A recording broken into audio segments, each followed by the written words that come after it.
This is Bill Kimler, co-host of the Black, White, and Blue in the South podcast. This Halloween, stand out from the crowd with ZJZDesigns.com. Their brand new limited edition spooky prints are here to haunt your wardrobe in the best way possible. With 5 new chilling designs, you'll be ready for trick-or-treating, haunted houses, and everything this spooky season has to offer. Whether you're getting festive for the holidays or just looking for unique, high-quality designs to up your style game, ZJZDesigns.com has you covered. Shop now at ZJZDesigns.com and discover the t-shirts that'll make you stand out in any season. Don't get caught without the coolest Halloween t-shirt. Grab yours before they disappear. ZJZDesigns.com. The All About Nothing podcast may have language and content that isn't appropriate for some. Listener discretion is advised.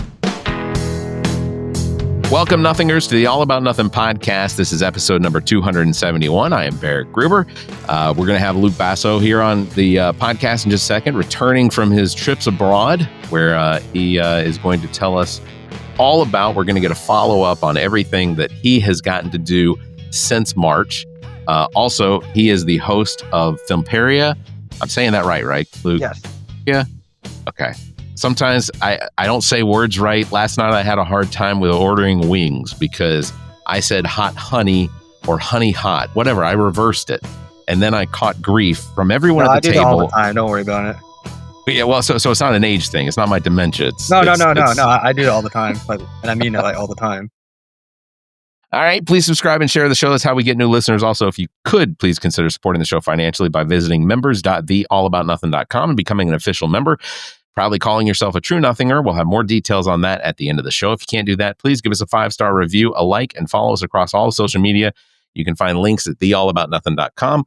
Also, I want to tell everybody at the top of our webpage right now, if you can, there's a link there that says to go give us a review on Facebook. We would really appreciate that. All the reviews really help to build us higher up in this social media podcast community. And we've got a few good ones out there. I know because I probably wrote them, but we'd like some more. That would be wonderful. Also want to tell everybody coming up on September 10th, new Soul House sessions. This time it is with conversation with Amethyst Gonaway and art by Dogon Kriega.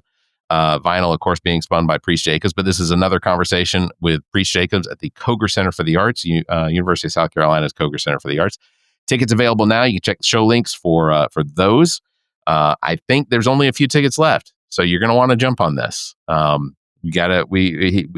more of these that get sold out, the more sessions that Preach gets to do there, and they're fantastic. The last one that they had with Nikki Finney was absolutely phenomenal, and loved talking to her, listening to her and Preach speak.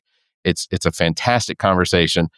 We are going to be releasing that on the Preach Jacobs podcast coming up very soon as well. We're going to do a release of that on the All About Nothing podcast, so you have that to look forward to as well. All right, we're going to get into it. Welcome back to the show, Luke Basso. How are you? I'm doing pretty good. How about yourself? I am. Well, it's odd being the end of August, beginning of September. The temperatures have cooled down a little bit.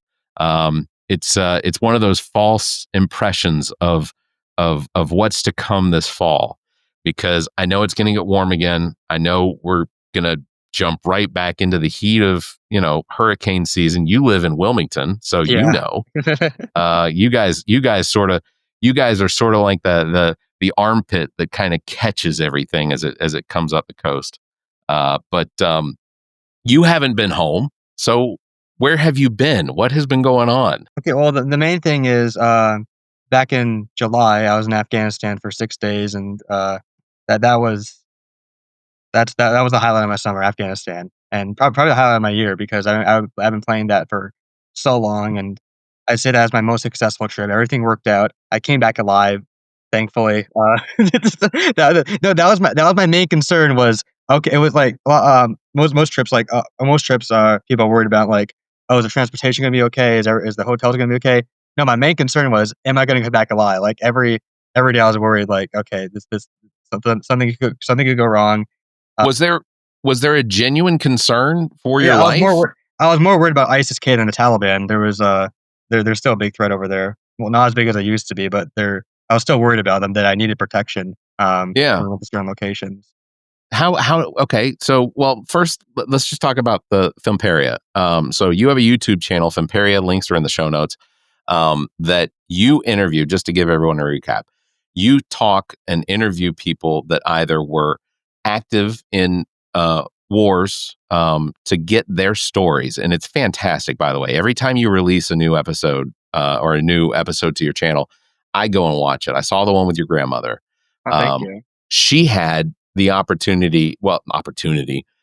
She was in England, in Great Britain during the Blitz. Yeah. And like she got to tell her story about that. Did you know? I mean, I'm sure you knew prior to that, but were you surprised by some of the things that she told you during that interview?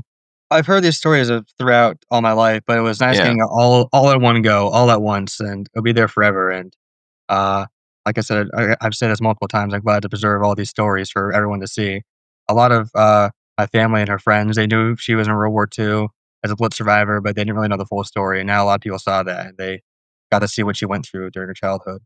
It's absolutely fantastic. You also sat down with a Hungarian civilian. Yes. Yeah, and there's two parts to the interview. I need to get to the second part when I can. During World War II, he was living in Hungary, and then when he was a teenager, years later, he took part in the Hungarian Revolution, and I got to get to interviewing that one. So that was pretty cool. I got to hear both stories. What you do is so cool. Like, Thank you. and everyone should absolutely go and watch. Again, Filmperia on YouTube. You also sat down with the mayor of Wilmington. Mhm. That was cool. That was sort of outside of the, I guess, the context of what you have Yeah, it's mostly a little on different than what I do, but I have questions, but I want to hear from him, and he did an interview. He was very approachable. I like him a lot. He's helped me a lot too. He's given me a lot of people who I can get in touch with for my next trip for Ukraine, which I plan to go to late November. He's also giving me some Goodness. veteran contacts too. He's been very helpful. I like him a lot, and that's very nice for him to sit down to do an interview about local issues. This is a little different than what I do, but I had a few other elected officials on my channels before. I had my congressman. I plan to have my sheriff on, my county sheriff on channel soon when he's available. I get he's so busy, but he's agreed to do it. And when him and I run into each other, the first thing he says is, "Luke, I promise we'll do the interview. I'm so busy right now, but don't worry, I'm not forgotten about you." Yeah, no, I get that because we have politicians and sheriffs and stuff like that um, I get emails from people that want to be on the show, and it is so sometimes it's the immediate interest is they want to come on the show, which is fantastic, That's and I pretty love cool. that. And it's to me it's still weird, sort of at this stage. I've been doing this now for almost 9 years, or we're going to be moving into the 9th season of this podcast. So it's still crazy to me that there are people that reach out to us that want to be on the show, and it's difficult for me to understand why. It's me and Zach. Zach does goofy impressions, and I give boisterous opinions on politics that don't necessarily really line up with everybody else. But I don't know. It's just interesting to get that sort of feedback, and the fact that you are now building something. We'll be competing with the media empire, the Basso media empire here at some point. It's coming. So tell us about Afghanistan. So from the beginning to arriving back home, because we couldn't give any details when you were on last. The only thing I knew is you were going to Afghanistan and that you were going to be the attempt or the plan was to speak with leaders of the Taliban. There's a couple of them that you said that you were going to try and get in interviews with. So how did all of this happen? How did it all go So down? we gotta start from a year and a half ago. I'm friends Okay. with this YouTuber named Lord Miles. What happened with him a long time ago? He's been to Afghanistan in and out before, during, and after the Taliban takeover. So he got to see what it was like from all three perspectives. Yeah. He was there during the fall of Kabul, actually, and he wrote a book about that. It's over there. He actually got the Taliban to sign it, actually. Wow. That's great. And then, so what happened was, after the Taliban took over, he went back to Afghanistan. He's been other places too. He was there day one when the Ukraine war happened. He's been to, I think, a few So African countries, and You're talking like 2001. no, 2001. Oh, when No, you he was said no, he was when the Taliban took over in 2021. okay. So okay. Sorry, I was thinking. He's only a few years older than me. Oh, okay. I gotcha. Okay. No, but he was there when day one when the Ukraine war happened in February 2022. He was there when the Taliban took over in 2021. But what happened was he went back to Afghanistan after the Taliban took over. He went to a gold mine, and they thought he was a spy. They thought he was MI6. They arrested him. They realized he wasn't after, and so they put him in house arrest. And then they became friends with him after because they realized he's a big YouTuber and he does all this kind of stuff. And they realized, like, okay, well, I think you froze. Hold on, I didn't freeze. They realized he's not a threat, but he's still committed a crime. You can't go to a gold mine without a permit. So they had to give him some sort of punishment, put him in house arrest. They became friends with him, and they said, well, if you want to come back to Afghanistan and make more videos, let us know. You're welcome to come back here. You're not a soldier or spy. You're not a threat. We're cool with you. And he's been doing that. He's been doing that frequently since then. He's done some business there. He does some videos there, and he goes in and out there a lot. Right now, he's in Saudi Arabia, doing a live stream for 40 days. Goodness. And he's just a couple years older than you. Yeah. What have I been doing with my life? Sorry.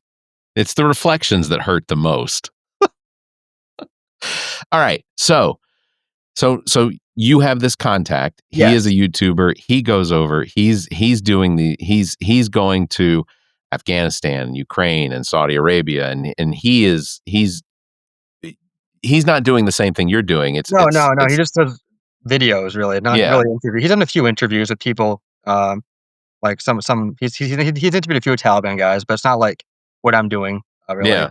They're just in the videos doing generalized interviews about other topics. But what happened was he did a post saying, "Oh, I'm going to give out tours of Afghanistan, and if anyone wants to come along, let me know. We can organize it." And I thought, like, at first, I'm like, well, "That'd be cool, but that's never going to happen. Me go to Afghanistan? No, that's not worth it." So then I asked a few people, I'm like, maybe if I'll go with someone or at least a few people. I approached a few people. All of them said, "No, Luke, you're crazy. I'd never go to that country." I'm like, fair enough. So then I found this other guy. He said he'd go with me. And first he was committed, and then he wasn't. And I found out later why. It was just I get he's busy with other stuff in life, and he doesn't really want to go there. More looking into it, and he's a combat veteran, so I felt safe with him originally because he's a combat veteran and he's a fan of Lord Miles. But he got busy with other stuff in real life, and I don't think he'd wanted to take the full risk going to Afghanistan. But at that point, I was already committed, and I'm like, okay, I don't have him anymore. It'll just be Miles and maybe some other people who will be on the trip with us who want the tour guide. Everyone ended up bailing out except for me over the span of like 11 months. So I'm thinking, well, I guess I'm going alone then. All right, then. We'll see how this goes. So that was pretty stressful. Just playing it out. How do I say this? It worked out the end because I'd rather be alone. Because when it's just Miles and I, we had free will. We can do whatever we want whenever we want. Yeah. It wasn't really a tour at that point. It was just like, Luke, we can do whatever you want now. And you'd get a hint of something available, and then you could act on that without having to organize the entire group to go do something. Yeah, I get that. Yeah, I get that 100%. It was just Miles and I the entire time. He said, Luke, you can do whatever you want whenever you want. So I'm like, great. But I'll get that later. So what happened was you can't fly to Afghanistan directly. You have to, well, my mom went with me to the UAE. But she had fun in Dubai. I was in Afghanistan, but if anything happened to me, she was only a few hours away. If I needed to get back, if I got sick or if I got even shot, even I want to be a few hours away, I can get flown back to the UAE. But the only country to recognize the Taliban government is Russia, and that's why there's a few other countries that have embassies for Afghanistan, such as one being the UAE and a few other countries surrounding it. But the options were like go through Pakistan or the other, like like the Stan countries like Turkmenistan, Tajikistan. Yeah. I'm not familiar with those countries, so like I'd rather go to the embassy in Abu Dhabi, in the UAE than the other countries. I don't know the exact countries that have embassies with Afghanistan, like the other Stan countries, but Dubai is the UAE is the most westernized, the most safe out of all of them. So like, okay, I'll go there, and Miles will meet me there. So we met him in Dubai. Then we would travel to Abu Dhabi. Now, usually it takes time to get these passports, not these passports, these visas. Visas, yeah. It takes time to get them. But no, because everyone at the embassy knows who Miles is, I got mine like the next day. Okay. Everyone knows who he is. We walked in. They're like, "Oh, Miles, good to see you, Miles. I saw you on the news recently. Miles, your new video is great. Ha ha ha." They all loved him. So I knew I wouldn't have a problem if I stuck with him the entire time. Well, let me just say, what an interesting reaction, because Miles is from the United States. No, he's correct? British. He's British. Okay. Yeah. So, but being a Westerner, because Great Britain and he's white. Yeah, he's white. Yeah. And he's a white British Christian. Being a Westerner in what is basically Arab, Persian, these are countries that don't necessarily always look fondly on Westerners, but you get these hints that's celebrity status, that sense of popularity sort of gains that notoriety, and they become, because ultimately a background check on Miles or on you should be very simple to do. They really, all they have to do is just look at your YouTube page. You have years of videos where you've spoken to veterans, but it's pretty easy to get that information. So you guys walk in to get your visas. Very simple, because Miles has this halo around him that grants him a little bit special access. Because he goes in and out of that country all the time. So Yeah. they're used to him. He goes through usually the UAE to do this. I want to go back a little bit, because I make it sound like this trip is cut and dry, as it was not.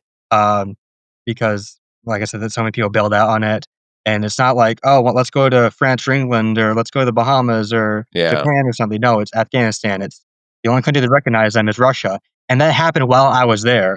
So before then, no one recognized them except for a few places at embassies, which does not mean they recognize them. It just means they have some relations with them. Yeah. A few things, what got in the way of this was, right before the trip happened, Pakistan and India had a conflict, and then Israel and Iran had a conflict, and this was not too far apart. And Miles jokes like, "Oh, if a war happens while we're there, you're gonna get all your money back. Trust me, you get a full refund on everything." So, Well, look at the positives. so yeah, so yeah, I guess look at the positives. but I was worried that this trip might be canceled because of conflicts in the Middle East, or Yeah. if the conflicts were to spread to Afghanistan, because Iran is bordering Afghanistan, and Pakistan is bordering Afghanistan.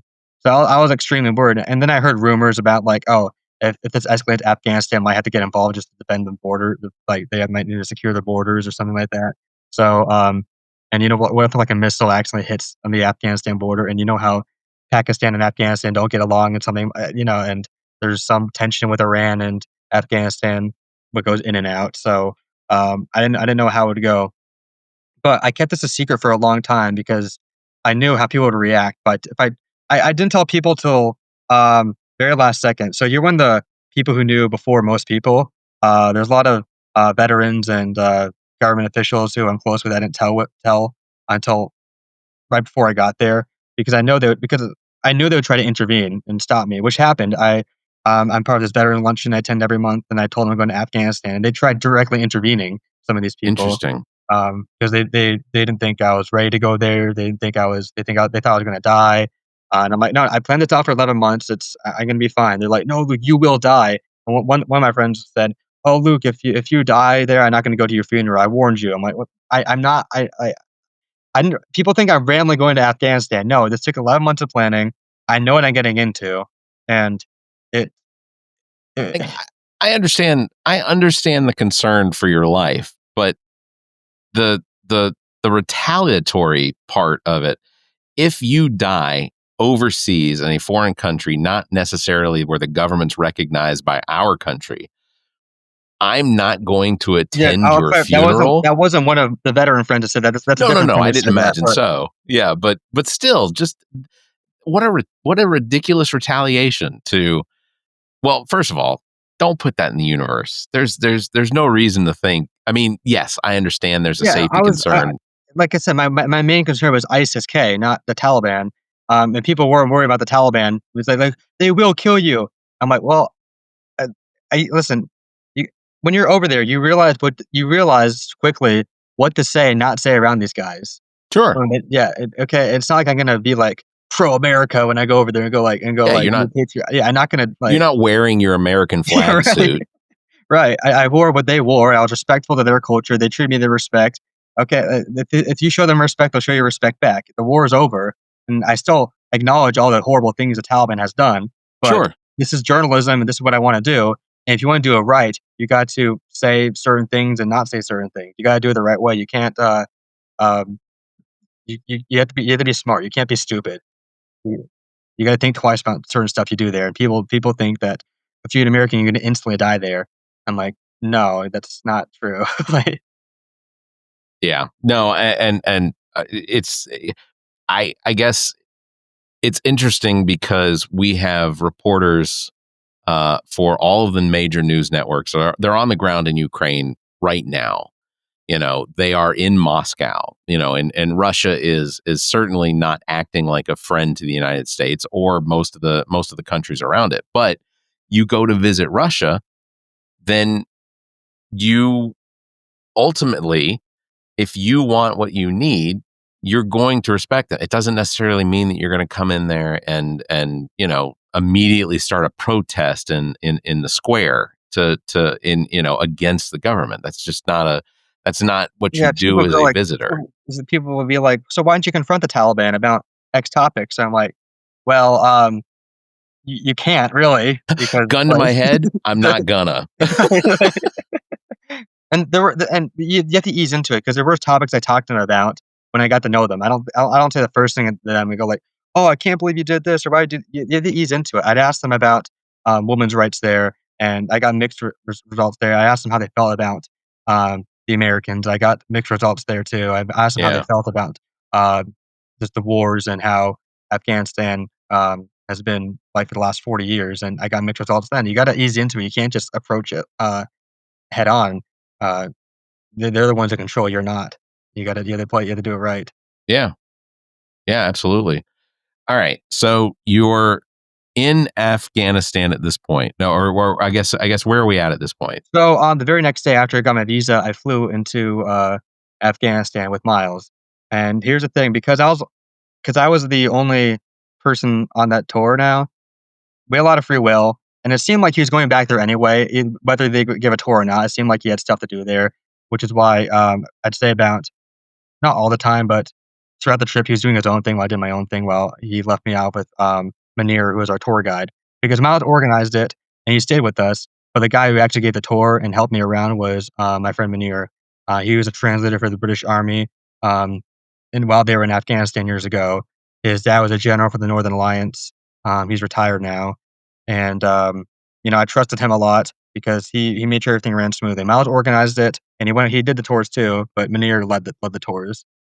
And he's in a and even though he was an interpreter and whatnot for the Western military that was in the country, Afghanistan, he still garnered enough respect that because Hollywood has made movies literally about the interpreters that have been their families have been used as pawns to draw them out to that they murdered people that helped the Americans in Afghanistan. The Taliban did. So your interpreter, I guess he's that isn't a fear that he has. That surprised me. After the war, the British tried to have him flee to the UK, and he was like, "No, I'm staying in Afghanistan, live here all my life, and I'm not going." He ended up being fine. He didn't commit any crimes. He didn't do anything too serious. So they didn't punish him. And there are a lot of other people who collaborated with the old government and with the NATO forces who weren't punished because they couldn't punish everyone. So they forgave a lot of them, and some of Okay. them some of them did what they would call crimes, Taliban. Some of them didn't, and I don't think Munir did anything illegal. He just translated. He was just a generalized translator for the British Army. He didn't actively do anything Yeah. against the Taliban. And ultimately, during a war, there is virtually no real economy that's going on. The only way that some people can make money if they happen to speak English or can interpret, then that's the job that they take. And I don't think from the Americans' perspective, we see these people. I do. I see these people as heroes to what basically made our attempt at westernizing Afghanistan that made it more feasible, because if you don't have people on the ground that know the people, that know the communities, that know the language, that know how to get around, then if you can't operate completely off of satellite maps and things like that. You have to have that knowledge of where you're at, and it's happened for even 1782, 83, when the British were trying to force the American colonies to remain under British rule. They had Tories that were sympathizers to the British that helped with the knowledge of the lands and the people and the communities and things like that, and basically worked as semi-interpreters for the British to the United States. So you had people that could that ultimately, after the war was over, we didn't. I don't think in most cases, except for maybe like spies and things like that, but we didn't immediately kill them or sentence them to death because they live in America. They live in the United States. So they are, anyway, yeah, it's a situation of necessity. So Well, and also too, which surprised me too, how his dad was a general for the old government, and nothing bad happened to him. okay, yeah, I think that just points out the fact that in every conflict we are all still humans. We're still made up of the same carbon. That we all have the same hearts that beat, and I'm not sympathizing with the Taliban or with ISIS or anything like that. We can look at any war. We can look at World Yeah, War II or Vietnam. How there's a lot of after World War II, a lot of Nazi generals ended up helping us in the Cold War. NASA would not be a thing if not for the scientists that that ultimately the United States paid to move here to basically push us further in the space race. The genius of rockets and jet propulsion and things like that. A lot of it came from Germany post World War II. So you can't deny the benefits the United States has made. So anyway, that's my congratulations. That's my diatribe for this episode. So, excuse me, I'm chewing ice. I apologize. Okay. So you're in Afghanistan.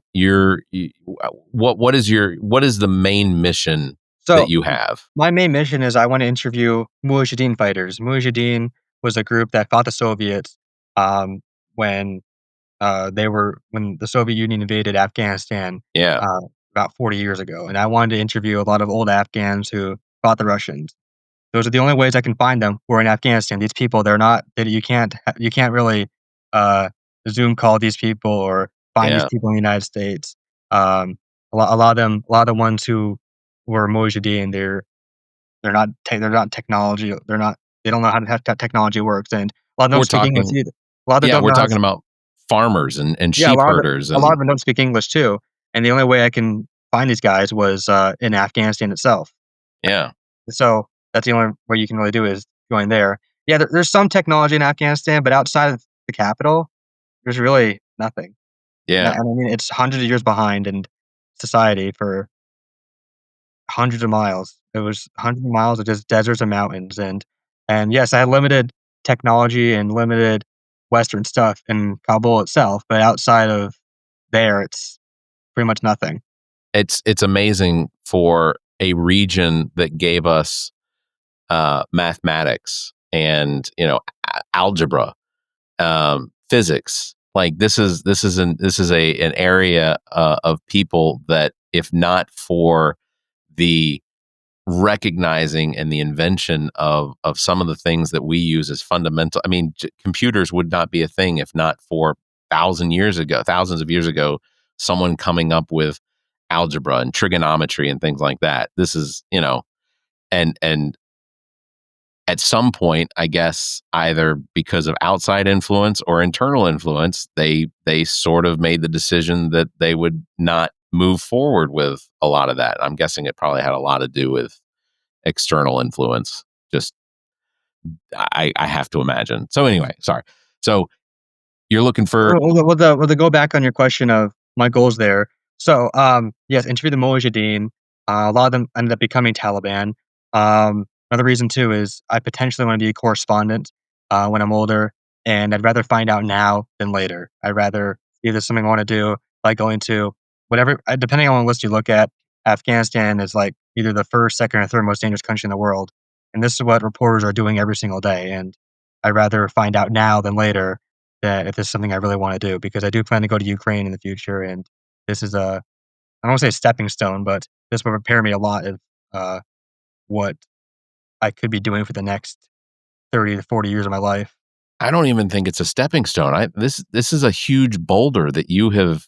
'Cause it's not something that I have on my radar as something that I've even thought that I wanted to do.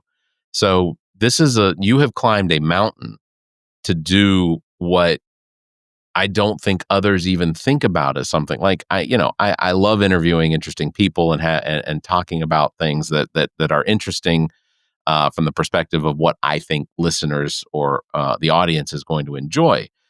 But going to Afghanistan and sitting down with someone who literally held probably an AK-47 in their hands to try and fight off the Soviet invasion of their country it's never occurred to me as a thing to do. And the fact that you have that passion, I think is incredible. Oh, thank you. Thank you. Those are stories that have to get told. Like otherwise they're going to be lost. When these people are no longer with us, these stories of what they did and the success that they had in keeping the Russian or the Soviets out. There's very few interviews with these people Yeah. all over YouTube. There's very few of them. You can find, even for just the last war, when NATO was there, there's very few Taliban interviews online you can really find. There's so many American and British interviews you can find about the war, but very few from the other side. And Yeah. that goes for all wars. It's hard to find German World War II interviews. It's hard to find Japanese World War II interviews. You can maybe find a few Viet Cong and NVA interviews, but it's mostly the Western interviews you can find from all wars. And I've said this before. I want to get the other side on my channel. I've had a KGB guy on my channel, and I used to know a Hitler Youth member. She died though. I wasn't able to interview her. Plus, she had memory problems. I didn't want to put a camera in her face. But other than that, I can't really think of other people I knew who were on the other side who I would willing to spend time and talk with me. Um, so listen, it's history. Doesn't mean I agree with these people. I just want to hear what they have to say. And a lot of people don't realize that I've had a lot of people who are upset with me that I went over there and uh, interviewed these people. They're like, "Why would you give these people a voice?" I'm like, "Well, it's history. It actually happened. We have to hear what all sides have to say, no matter what it is. Does not mean Yeah. you agree with them. It's journalism."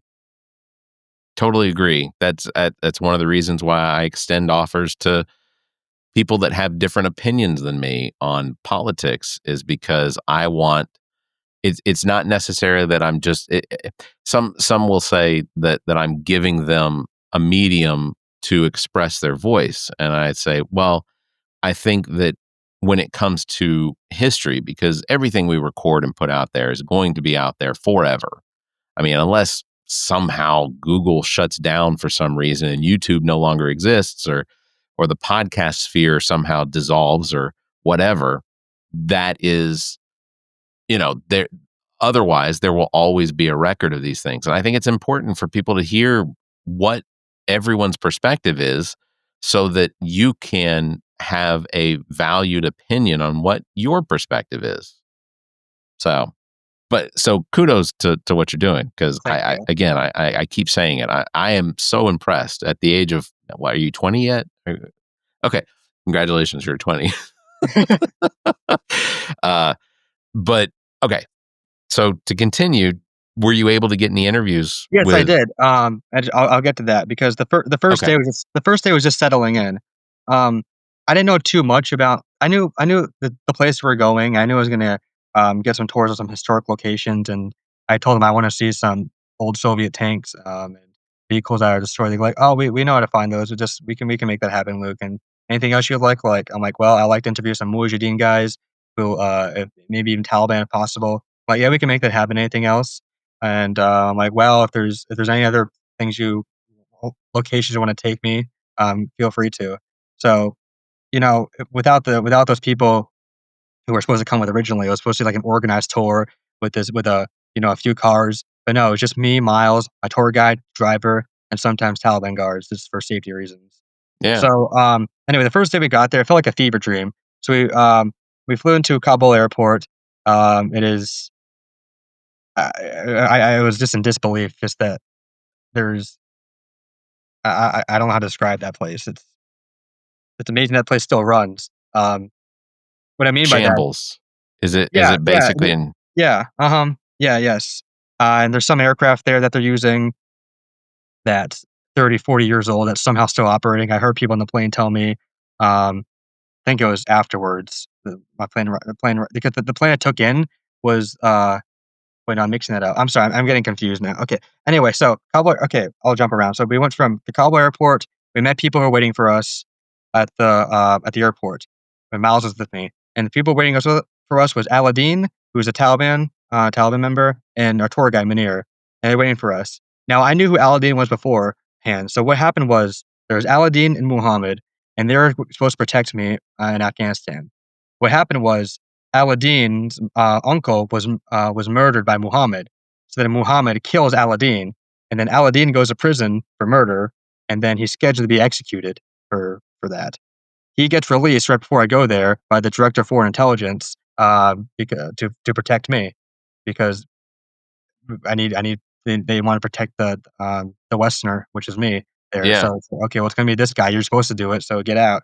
So they release him, and they're gonna have him flee to a different country instead of executing him. So this is the guy protecting me, and I already knew about him. Already knew about him beforehand, but I actually got to see him in person. In fact, Muhammad signed the book that Miles gave me. He signed it with some other Taliban guys, but that was signed before I got there. That was like a few months beforehand when Miles mailed me the book after the Taliban signed it. He signed it. So I remember I looked back in the book, I opened it, and it was just really eerie seeing Muhammad's signature, knowing that he died before I got there, and he was supposed to protect me. That's crazy. I mean, and again, like I said, this is something that's not on my radar. I wouldn't think that this was something I want to do. The amount, the fact that you even need protection to visit a place because you're a Westerner it still strikes me as being it's a checklist item. Make sure I have protection, sunscreen, Well, that was another concern toothbrush, too. Besides the toothpaste. two conflicts I had beforehand, I was so worried that okay, my first bodyguard is dead, the other one's in prison now. Who can protect me? And someone brought the point, it's like, oh, just bring a pistol, you'll be fine. I'm like, that's not going to help me. We need AKs for this. We can't use pistols. These are the guys with AKs who are going to help us if ISK tries to do anything to us. Were you in a constant state of anxiety about, were you always looking, past the people in front of you or looking over your shoulder? At Just first, a little bit, because the first day was a fever dream because the place we stayed at was a compound of the director of foreign intelligence, one of the most powerful men in Afghanistan. We stayed at his compound. it has compound in it. That there's a sense of military Yeah, necessity. his guarded compound. We stayed there, and I met him twice. We had a late dinner with him that night, and then the next morning, I talked to him for about 20 minutes. He went to an interview. He's trying to keep a low what's it called, a low profile. Yeah. But it was cool to, I shouldn't say cool, but it's interesting. I got to talk to this guy, one of the most powerful men in that country. Well, I wish, let me ask you this too. So obviously, there's no McDonald's. There's not. I don't know what. yeah, it's a question what I ate. Yeah, Bread yeah, and rice and meat on sticks. I think they're called kebabs. Is that what they're called? yeah. Kebabs. Yeah, uh-huh. So that was pretty much your diet. Yeah, most of the time. Sometimes there'll be a few restaurants in Kabul we would eat at, but other than that, it was just bread and rice every day, really. If you're gonna submerge yourself in the culture, it's a necessity too. Okay, I'm still just in awe. So So yeah, we drive to the compound, and there's there's guards with AKs and M16 standing outside. Um, and we go in there, and I meet all the Taliban guys who are staying with us, and they're like, "Oh, Luke, this is your room. You get your own room. You can stay here." I'm like, "My own room for me? This is great," because I thought it was going to be all packed in one place, but it's like, no, this is your room. You can do whatever you want here. Just you sleep here. We'll sleep in the other places. So it was a mix of it was a I felt a little protected because I know no one's going to mess with these people. No one will mess with the director of foreign intelligence of Afghanistan. No one would. So I felt a little safe.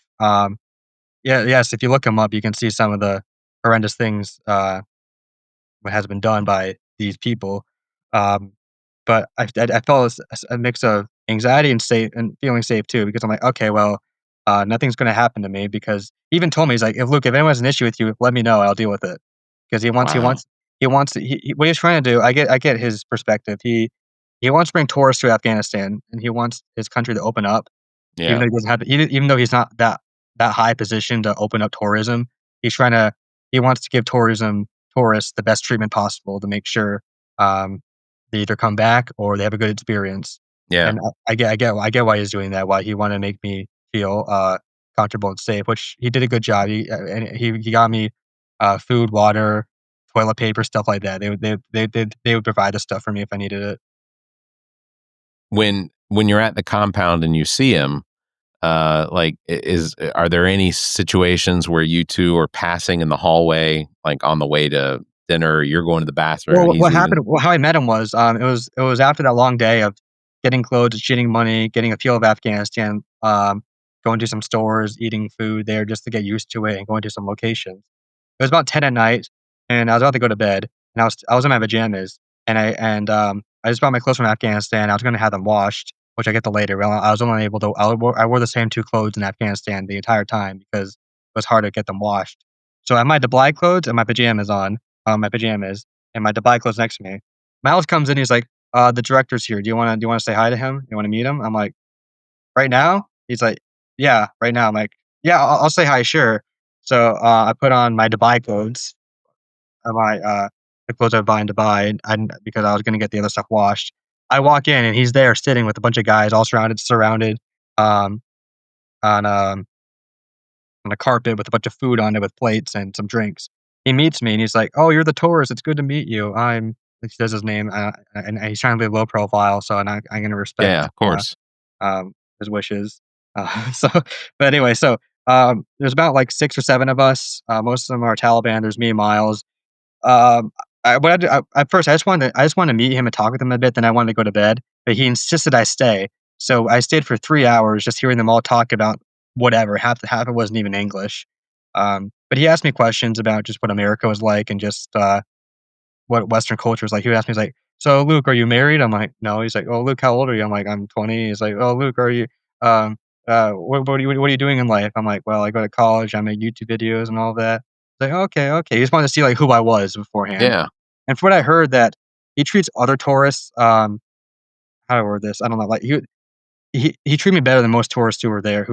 He treats tourists well, but from what I gathered, he treated me better than other tourists who've been there before. Probably because I was younger or something I don't know. I think I was one of the younger ones he met, and he was just more curious of me because he's like, "Wait, Luke, what race are you? Are you Asian?" I'm like, "Yeah, I'm Filipino." He's like, "Oh, cool, cool, cool." And then he asked me, "So what religion are you?" Thinking, do I tell him this? And Miles said, "Oh, I'm Christian." I said, "Oh yeah, I'm also Christian." He's like, "Oh, cool." I'm like, "Okay, he's tolerant of other religions. That's good to know. He's nothing bad will happen. Okay, he's tolerant of Christianity. Okay." Um, I forgot other questions he asked me, but he asked me a lot of questions about my life in the U.S. And I don't know if it was a tactic of him to gather intelligence of me, or or if he's actually curious. But I get he wants to know who was staying at his compound Yeah. because I get Yeah. that. Yeah, because you're staying in his compound, and you are a guest to him.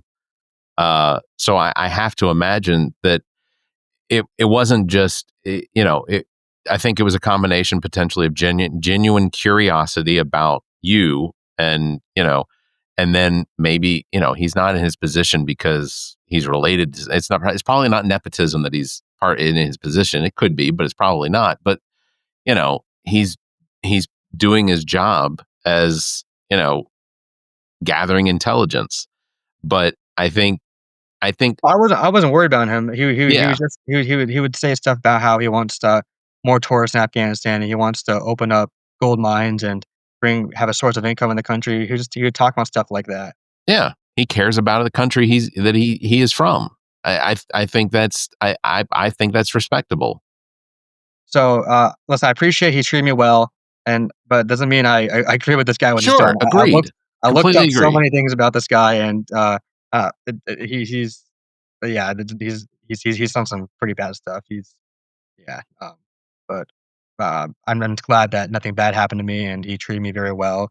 Especially, I'm the only guy in the room without a gun, except for Miles and me, and everyone else has AKs or M16s or pistols and all I was that. gonna say they're all displayed, right? This Yeah, they're all is displayed. They're all holding it with their backs, or they're holding it while they're eating food.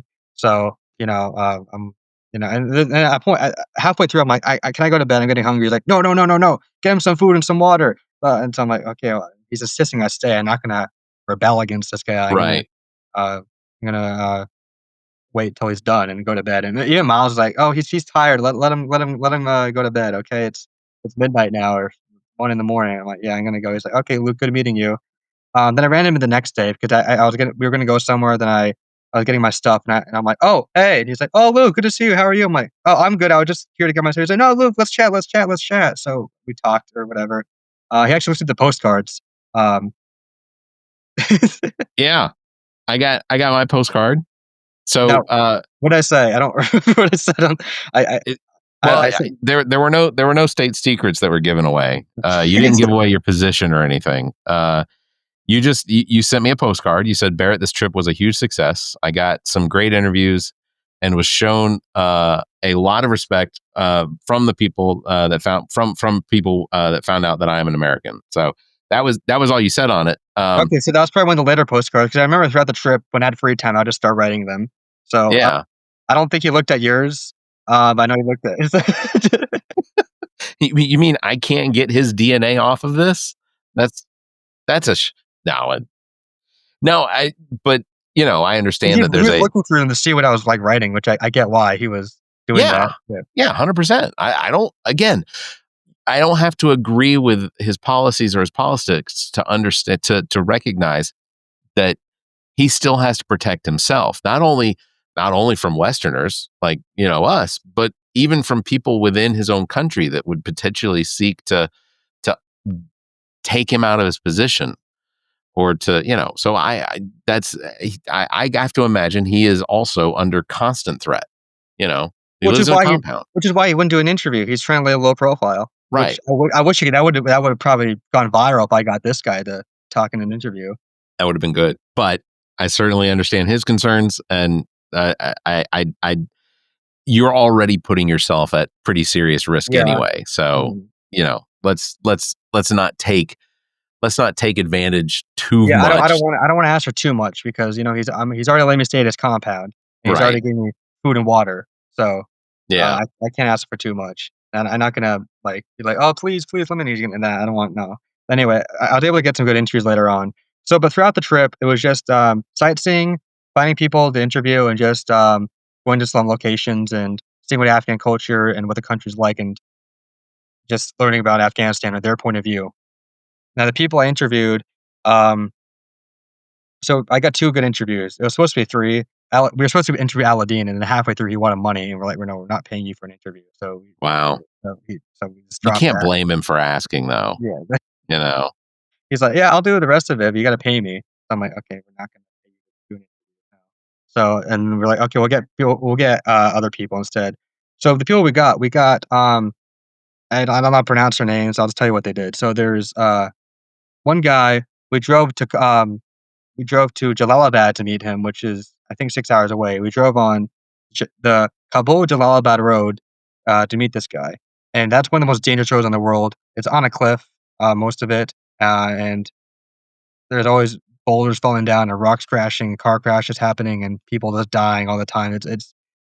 It's super dangerous there, and it used to be way worse in the war because there's always helicopters getting shot down every, like, hour. There's Yeah. always artillery firing on the hill. There's always, snipers and rockets going off, IEDs, ambushes, and, more car crashes from just it used to be way worse, but it was pretty dangerous going on. I felt pretty anxious going there because it's literally on a cliff, 1/3 of the size of Mount Everest, and we're just, there's nothing protecting you from falling. There's no rules of the road in Afghanistan either. There's so many cars, there's so many it was pure chaos.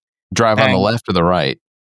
that I Just don't which remember. wherever. Yeah, I don't Wherever there's space. no, I don't say where I don't remember. That was such a small detail. That was the last thing I was, like, Yeah, that's fair. looking at. That's fair. But, I've traveled to Mexico, and while I think that they drive on the same side of the roads as us, I'm not entirely certain Yeah. because I'm pretty sure there were times where we were on the opposite side of the road as traffic's coming on our right. So yeah, I get anyway, it. that place, it's like 2 lanes, and there's, like it's just cars swerving all over the place, and I even asked them, I'm like, "Are we gonna be okay? Are we gonna die?" They're like, probably not, we'll see." So I'm like, "Okay, well, it's like, okay." 70-30. Well, yeah. Yeah, I was like, "Well, yeah, we'll be okay." If we have an accident, just hope for death. Just Yeah, because the that's all. hospital's not Well, close. it was just constant driving on there, and then the rest of it was, like, desert or mountains. So anyway, we meet this guy in Jalalabad, and, he's this older Afghan who fought in the Soviet-Afghan War and later became Taliban, and he used to know Osama bin Laden personally, and, what happened was I gave him topics to talk about. He didn't speak English, so I said, "Munir, here's a list of topics, talk to him about this kind of stuff," and then afterwards, I'll have the interviews translated, which I haven't got to yet. I'm I'm relying on Miles to help me translate them, but he's busy right now. Is But this so a situation where you're like so you've written down or you've given all these topics, you have given them to your interpreter yes, to I'm sitting next to him, and they're communicating to okay. each other, and So you're I'm in the recording. room. Yes, mhm, Okay. yes, and he's talking, and I hear keywords. I'll hear like blah blah blah blah blah blah blah, Osama bin Laden, blah blah blah blah blah blah blah blah blah, boom boom boom, pew pew pew, like stuff like that. I would hear like Yeah. I can tell what some of the stuff they're talking about. So we got to interview him. And the next guy I interviewed was, the son of the leader of the Mujahideen, and, what happened was we, well, Nair said, "Luke, if I knew more in advance, if you want to interview these guys, I could have gotten maybe 7 of these guys to interview, but we were only able to get 2." And it's hard to organize this kind of stuff just because of lack of technology, lack of communication, and lack of Yeah. understanding. Some of these guys don't even know what they don't understand what interviews are. It's an unfamiliar concept, putting a camera in their face and talking about their past. Right. So, how we got the second guy, because I think the first guy, he's been interviewed before, like, throughout the years of some I don't know, because he knew Bin Laden personally. The other guy, yeah, he was a son of the Mujahideen, but what I found interesting is, um when the war ended, he just went back to, like, I think farming just the next day. It wasn't like he was like, "Oh, yeah, my dad was a big, powerful person, but, I just went back to, doing what I had to do before." They didn't see it as a they don't see how we see it. It But was anyway, an how we it was an inconvenience to what their daily life yeah. was. Yeah. So how we interviewed him is Meneer just said, "Oh, Luke, just say I'm your brother, from just say and that you're visiting from the U.S. and then we can ease into that." 'Cause we walked to his house. We didn't even tell him we're doing an interview. Meneer's like, "Oh, this is my brother from the U.S. and he wanted to come and say hi to you and meet you and because you're my friend." And then they would talk for a bit and then he brought the idea. It's like, "Oh, Luke also does videos in the U.S." And you're like, "Oh, really, really?" That's how we ease into it. He didn't speak English. But he understood what was going on. So we same thing. I got Munir to talk to him, and we talked about certain topics. And no, that was cool that we were able to get those 2 people. I want to interview Munir sometime over Zoom. He said he'll do it. He's just not available right now. And I think a cool one to get. I want to get his dad sometime, who is a general for the old government, who over Zoom sometime. Most people don't have access to Zoom or any technology. These guys do. So that's why I'm probably able to get them. And they speak English too. And Munir is a transfer for the British Army, and I think I don't know where he's been educated, but um, if his dad's a general and he was transferred for the British Army, he has he's familiar with Western stuff. Yeah. So hopefully I can interview him in the future. He said he would. Hopefully he keeps his word, both of them, and that'd be cool to hear what they got to say. That's amazing. Well, in total, how much time did you actually spend in Afghanistan?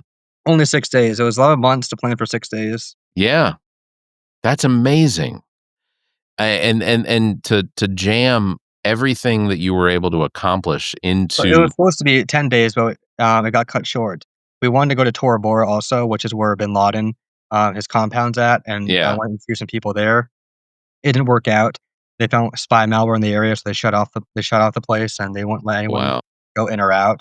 So they said, "Come back in 2 days." Like, we're not available in 2 days. Like, well, you can't come here. So yeah, we weren't able to do that. What was your mother's reaction when you got back to the UAE? Or she was in Dubai, right? Yeah. So she was waiting for me, and she was so happy to see me. I was happy to see her.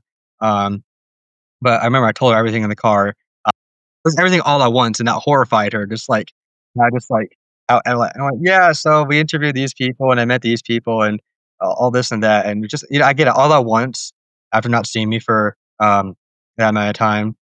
I How get that. s- how soon after that did you break the news that you had plans to go into another uh, war torn / war zone? Well, she has not been wanting to go to Ukraine for years since Oh, the war okay. started. When I was in high school, I wanted to go there. Yeah. So that That is wasn't that wasn't as much a surprise. that's fair. Is I think still though having the desire to go, but the means to go uh, are what weighs. If my kids told me that they wanted to go to Japan, I'd be like, yeah, of course we can try and plan a trip to But if Japan. you thought they said they want to go to Iraq or Syria, Yeah, how would you yeah. feel? If they're like thinking about going to Belarus, we maybe let's discuss this a little bit. Let me call Luke, see if he's got some contacts, and see if we can work something A lot of out. people think I randomly went there. No, it took 11 months of planning, and how I was able to fund this was, um, so what I used to do when I was 14 to 18, I had a mini business where I bought and sold mostly World War II antiques. Okay. I had a lot of that left over, when I used to do this in New York, and even so I sold a lot of that to fund this, and I also sold a lot of stuff from my private collection to make this trip possible. It wasn't just I randomly went there. This took a lot of money, timing, and planning, and organizing, despite Muhammad being killed, Aladdin being imprisoned, and two conflicts happening right before I got there. Yeah. Well, I think what we need to do is we need to get your YouTube channel monetized so Yeah. that so that and we'll definitely do our small part that we can to try and get that to happen. But like Thank you. we get if you get monetized, then absolutely Well, I can do this for the rest of my life, and that's what I want. That's what I want to Yeah. do is do Yeah. stuff like this. Independent reporting, I think, is where we get the most accurate and truthful For sure. information. Yeah. Regardless of the context or the perspective of it, I think that is the greatest opportunity to get what will then be recorded as history. And what you do with the world with the veterans from the world wars in Vietnam and Korea, and even the most recent, the modern wars. I think that what you're doing is extremely important, and I'm constantly impressed every time I get an alert that says you have a new video out there. Well, thank you. Thank you. I make time to sit down, grab a drink, I and appreciate it so much. Thank you. they're so good, and I think that people should absolutely go and subscribe and turn on the notifications, because if you do, you'll know when they come out too, and you do such a good job.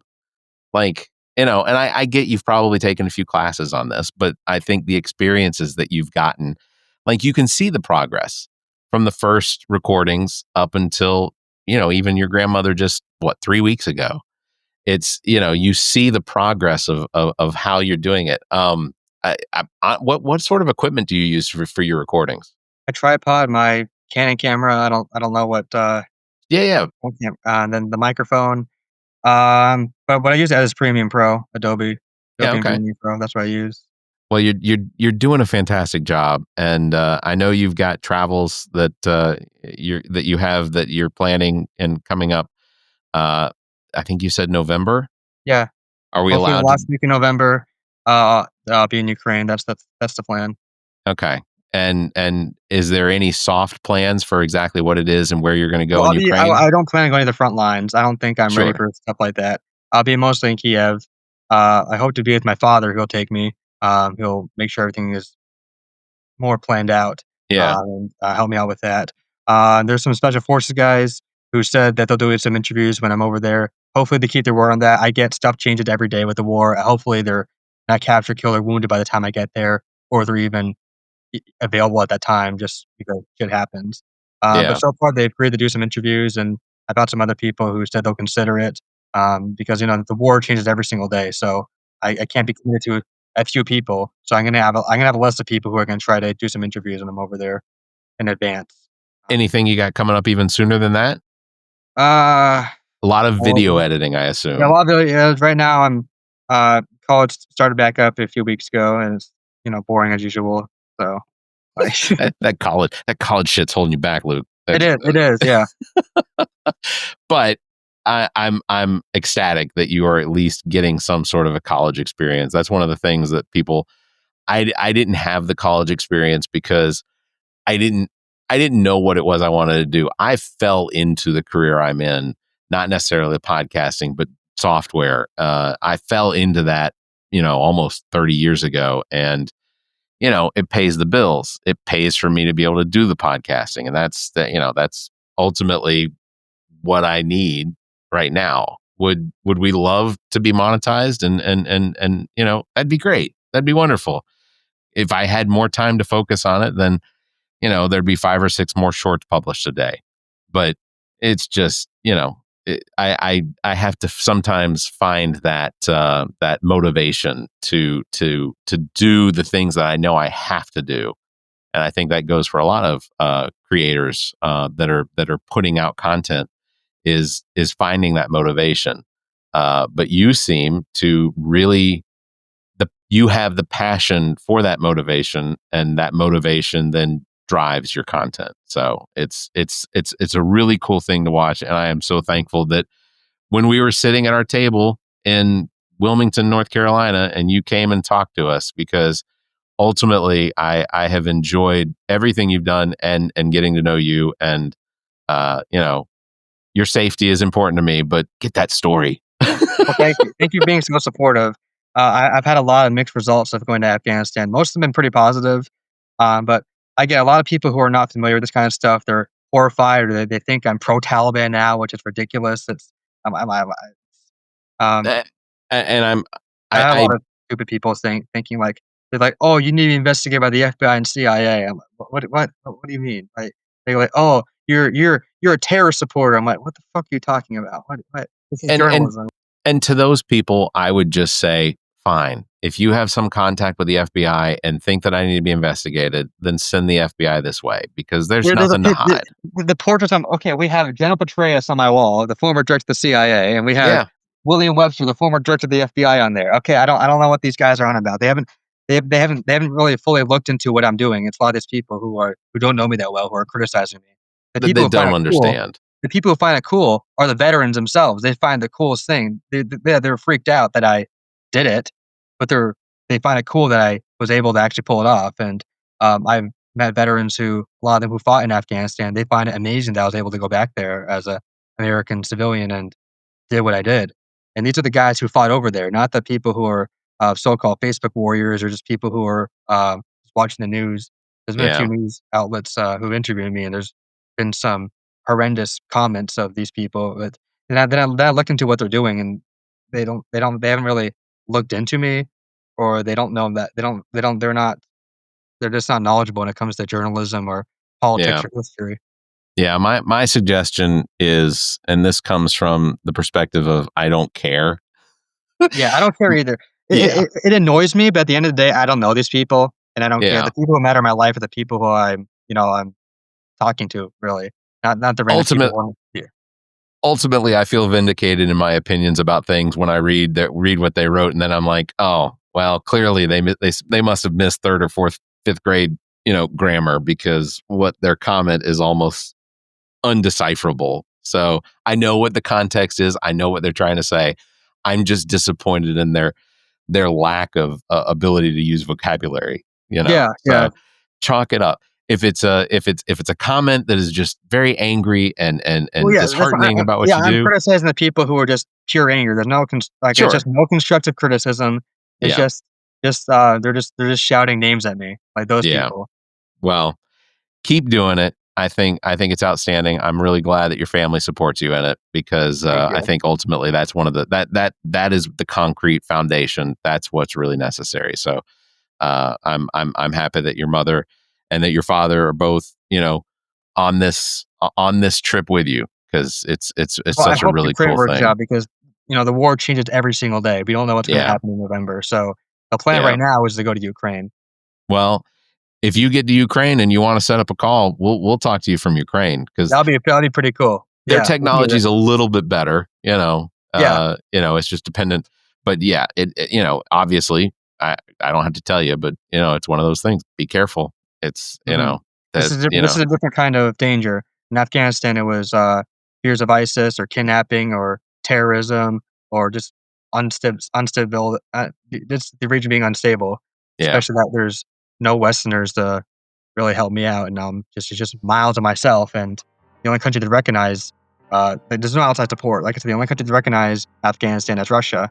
At least in Ukraine, it's westernized, and I have access to modern technology and help. Yeah, they have a worldwide recognized president who, there's already groups and NGOs and other people and groups there to help out if anything does happen. And I'm going to make sure I can get the help I need there, because in Afghanistan, I was alone, really. Yeah. Well, we look forward to the next update, and I especially, and everyone needs to make sure that they go subscribe to Filmperia. Thank you. There's a link in our in the notes. You can go do that, and go watch these videos, because seeing the interviews with the veterans that you've done is they're just amazing. They're not, and you can watch them. You can watch several in a day, and I have. I don't know that I've watched all 120 that you have out there. That's probably including some shorts and whatnot. But I have watched many of them, and like I said, they are extremely intriguing, and I have enjoyed learning and hearing these people tell their stories from their perspective and what they experience. I think it's phenomenal work you're doing. I keep saying that. No, I really appreciate hearing that. Thank you. Well, Luke, I appreciate you coming on the show again and giving us an update. I look forward to the next one. Like I said, you get to Ukraine and feel like you've got a minute and want to check in, then we'll do it. But if it takes, it might be in a metro dodging missiles, but well, either way, ultimately, I don't want. We don't need to. Yeah, I'll just say. I would prefer you be, safely somewhere to do it if that's how it works out. But if it's not until you get back, there's no guarantees. But I do want to send you a postcard if I'm able to get some there. That would be very cool. That would be very cool from Kyiv. That would be awesome. All right. Well, Luke, thank you very much again for being on with me. I appreciate it. We'll wrap this up so that I'm sure you have a Sunday to go about and. Or homework. Film editing, or setting up your next interview. Yeah, exactly. So, all right. Well, again, Luke Basso, you can find him on YouTube. It's at Filmperia 1945. But check the show notes for the links. Also, want to remind everybody that coming up on September 10th, the next Soul House sessions with Priest Jacobs. It's a conversation with Amethyst Ganaway, artwork by Dogon Kriga. Kriga, and Preach is also going to be spinning records. So the doors open at 5 p.m. at the Koger Center for the Arts. Tickets available. You can check the show notes for that. So we can get this show sold out for them too. And that is going to do it for this episode number 271. Thank you again, Luke, for being on with us. Links to all of our past episodes, podcast platforms, merchandise, and social media are available on our webpage, theallaboutnothing.com. And if you think our financial model of giving away free content and entertainment is silly and you're in the giving mood, why not become an official Nothinger and support the show? Members get early access to this episode as well as exclusive content. You can visit members.theallaboutnothing.com, or you can find a link on our webpage. You can also give a one-time donation through the same link. If you'd like to be a part of the show, you can call and leave us a message, 803-672-0533, or you can email the show at theallaboutnothing.com. You can also join our Discord server, links found on our webpage.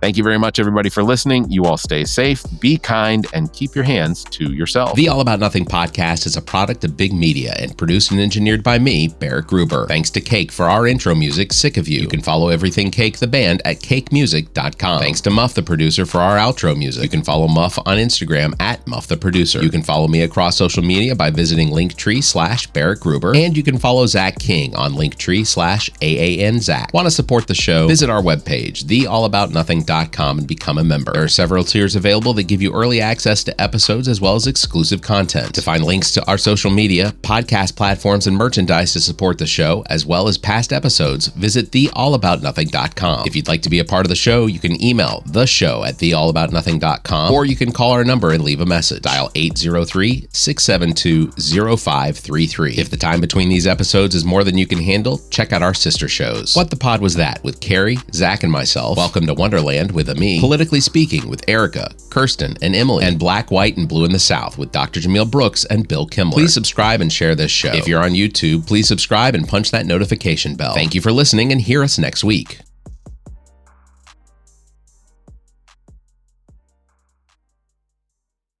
The preceding podcast is a product of Big Media, LLC, and is copyright 2025, all rights reserved.